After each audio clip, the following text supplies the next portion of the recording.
early days in the press, it was like, oh, a bunch of studio musicians. This is what you get when you put it. That was total bullshit. What happened was Reb and I came from, like, I grew up in a band with my brothers. Reb played tons of bands, and we ended up in New York.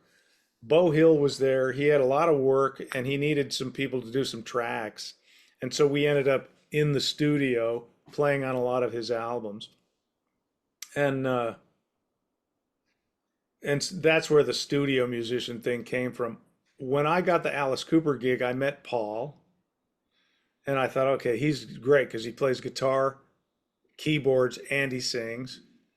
And having grown up in a band with my brothers, I really understood what chemistry was all about, and I just have the instinct to know that Paul and Reb would be great, you know.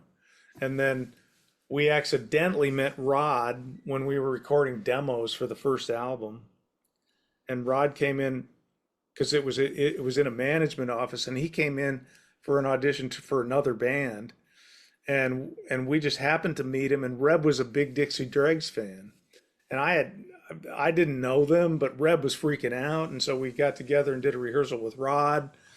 And then I said, hey, I know this guy Paul, and technically, yeah, it was on the phone because Paul lived in California and we were in New York. But when it came time to do the tour, I was like, Paul, get on a plane and come out here. We're gonna go, we're gonna go do this thing. So it was all very organic, to be honest with you. Like, met Reb in the studio, met Paul and Alice Cooper. We met Rod walking in an office just because, and that's how that all went down.